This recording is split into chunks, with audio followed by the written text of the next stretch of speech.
Good Sunday morning, YouTube modeling community. Pappy here at West Georgia Rods and Customs. This is going to be part 3 of the making your own model car parts, especially in the engine areas. I'm going to start out with kind of something simple, and hopefully this doesn't turn out to be a disaster. So, as y'all can tell, part 1, part 2, let me kind of go back a couple of series there, ones where I actually started on it yesterday. We started making in part 1. We made these mold boxes right here. Made them out of, as you can tell, just popsicle sticks and this foam board. You can get readily available at any hobby supply place like, Michael's, Hobby Lobby, or any other. Hopefully, some of your smaller mom and pop type hobby shops have this stuff. The other product what I'm trying to do is, when you really need an engine and you don't want to wait a couple of days on it, to get one shipped in or what have you, I just been going to some of my old kits that I've done. And what I do is I just kind of rob out some of my favorite engines and some of their parts. Of course, this one right here is a big block Chevy 454. This is what's in the mold boxes right now. I just took out a couple of these. In that case, I've got another one, good buddy of mine, Freddie over at H-Town Model Shop. He sent me a 427 big block Chevy that we did some horse trading on. So this is another big block that I'm using, or I'm going to try to make. And then there's another one out there. There's a 396. That's a pretty good block, so I'm going to try to pull it out. One of the things that I was looking at anytime, and even the mass-produced engines are the ones that you see that comes in kits, they come in 2 halves. So, you know what? There ain't nothing wrong. They must be doing something right. All we do is put them together, snap them, glue them, do a little sanding. I just got this one out just for reference. So, when you're making your molds or your mold box, just kind of, what you're going to do is you're just going to put them together, make your mold box, glue them in there in the mold box like that, and put the, and then pour the silicone in there. So, we covered that in part 1. Part 2 was the part where we poured the silicone in. And right there, this is the stuff that we're using right here. This is the Alumilite high strength, let me look at this right quick so I can point it out. High strength 3. Liquid mold making, very flexible. This stuff you can flex it once it's dry. It's got about an 18-hour cure rate on it. So what I did yesterday about 3:30, about 3 o'clock, right before the football game come on, I mixed it up, poured it into the mold, just started right here and just started just gradually, and I let it just creep over the part itself, didn't pour it directly onto the mold. So what we got today is pretty much a solid, everything in here, pretty solid. What I'm gonna do here is I'm gonna take one of these apart. They've been in there about 18 hours, so an 18-hour setup rate. This stuff is very, as you can see, is very flexible right now. So hopefully, and what I've got in this mold right here is is just a regular carbureted intake for the 454, and I got one for a blower, where the blower will set atop. Then in some of these, I've got the other small pieces. I think I got the engine block or the engine halves in this one, and vice versa. I can't tell because this stuff's pink. Then I got other little small parts in this one. Let's start off with this one. First thing I'm gonna do is get that. This stuff is let's just start peeling this stuff. I left these edges right here where I can have something to grab onto in the demolding process. So boy, stuff's tough. Let's just start peeling the fiber board off. There we go. Now I got me a little edge. I bring these little scrapers home from where I work at. They're pretty durable. I can there we go, just use those. Those are great to have around the shop. Now you're not gonna save any of this stuff right here. You're gonna throw it away. And let's get it to, see if we can get this stuff peeling off now. There we go. There comes one popsicle stick. Pull that one off. Man, that darn that hot glue gun is that's the way to do it too, boy. All right, let's keep peeling. It's kind of like unwrapping a Christmas gift. Now, what y'all are gonna see in here, you're gonna see see the blue stuff right here. That's some putty that I used to kind of fill in a lot of voids. And I'll get to that once I get everything demolded. Get everything pulled out. So this stuff, it's kind of durable. Sorry, I'm off camera, guys. I'm kind of wrestling this. But here she comes. She's popping straight out. And there you go. What's in here? What'd I tell you? It was you see the blue stuff right here? This blue stuff, Skelly, give me a hand. You ain't doing that sitting up there enjoying the weekend. This stuff right here, it's just regular old, you can get this in the, craft section also. I've got a brand new box or a brand new thing right here. It's this stuff right here. It's just Alumilite synthetic modeling clay. I use this to fill voids,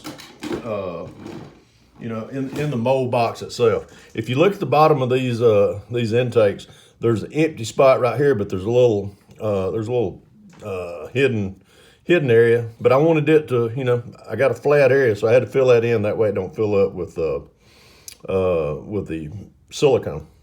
So here's what we're gonna do. First thing I'm gonna do, I'm gonna get me a hobby knife. Give me a hobby knife, and I'm gonna kind of trim. I'll trim these. Let me get this in where y'all can see what I'm doing in camera. I'm gonna trim. There's a little bit of flashing right here, so I'm gonna get that. Peel that away. Cut that. That way, there's just just a nice little edge down through here. Excuse me. Been drinking coffee all morning. Then, once I get that little raw edge off, little boogers, I'm gonna call them. Same thing right down through there. That looks good. That's what we was looking at a while ago. Let's pull this out. See how durable this stuff is? And look here. Here comes my parts. Wow. Here's my other part. This one here is that's the manifold for that's the manifold for the blower, and this is just a regular manifold for a carbureted. And there you go. What I'll do right here is I'll probably clean up that edge right down through here, because see how thin it is. That's not going to influence the outcome of my part. But see, I got a little raw edge right there. I'll just clean that up with a good sharp X-Acto blade and go from there. See, I'll clean that up right there as well. When I get ready to, when you get ready to pour, all you got to do is just set it down flat, mix up some of that part A, part B, and pour it down in there. I'll let it come up to the very edge, let it set for about 30 minutes to an hour, and pop that out. I'll have a brand new, or I'll have another manifold and another manifold for a carburetor, or for a carbureted intake. That'd be for the blower, that's for the carburetor. But there's where we at right there. All right, everything's looking good. Let me look in here and see. Let's see. Oh yeah, no air bubbles, no nothing, no anything. Wow, that looks good. Proud of that one. Yeah, I like that one. Okay, let's set these to the side. Now what I'm gonna do once I'm gonna save these. I'll probably leave this putty in here in case if I want to make another mold of these. But if not, you can just pull that stuff right out, roll it back up, and reuse it again. All right, setting that off to the side. Let's throw this stuff. Let's put this stuff away.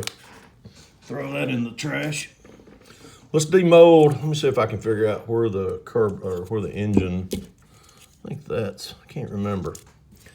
Should have marked these. I guess that's what I get for not marking them. Okay, let's take and start peeling. Hopefully this one will come apart a little bit easier. These popsicle sticks, I've heard a lot, and I appreciate everyone. I appreciate all you guys that's kind of giving me a lot of tips on this also. Like some guys out there is already doing this kind of stuff. And I've had a lot of comments this weekend about different things you can use. You can use popsicle sticks, or you can use Lego blocks. That was another thing that people were suggesting. If you got kids or grandkids or what have you, grab some of their Lego blocks and just take them, make a mold box out of those. I've seen a couple of tutorials. What is this? Oh yeah, this is the engine block here. That's what I'm after, really. So, here, I'm gonna get out of frame with this here in a minute, guys, because I'm probably gonna wrestle this thing.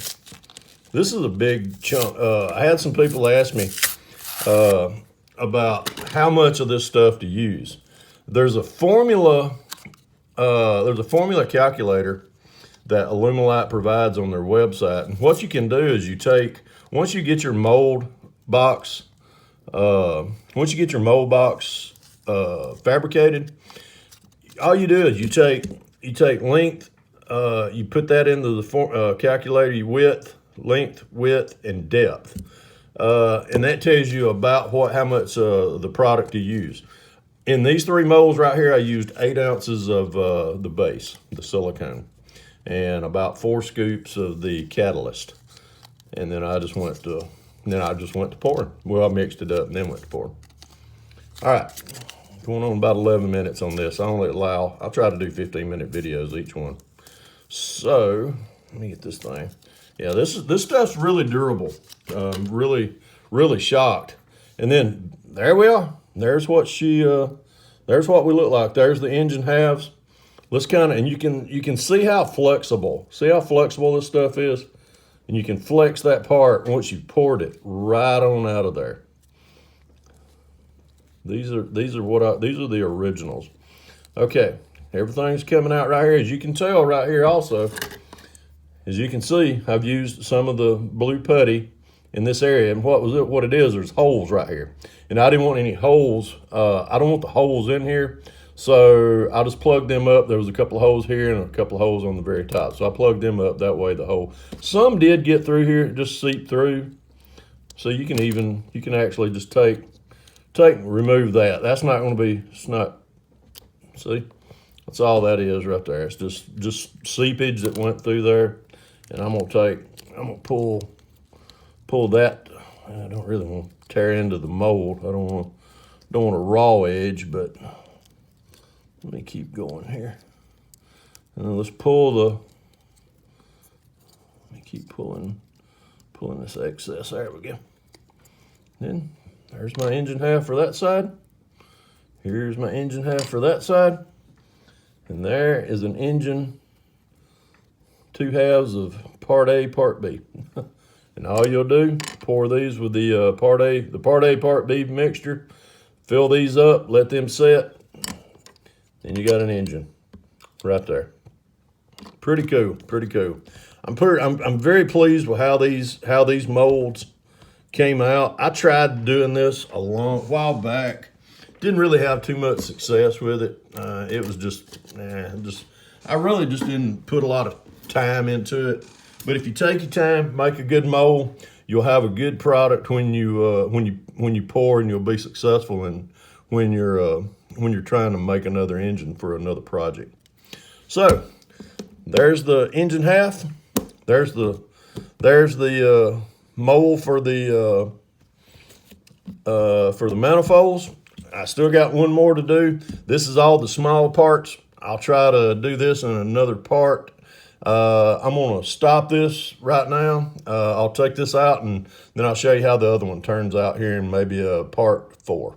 Anyhow, remember guys, if you can dream it, build it. God bless y'all. Have a great Sunday afternoon. Pappy out.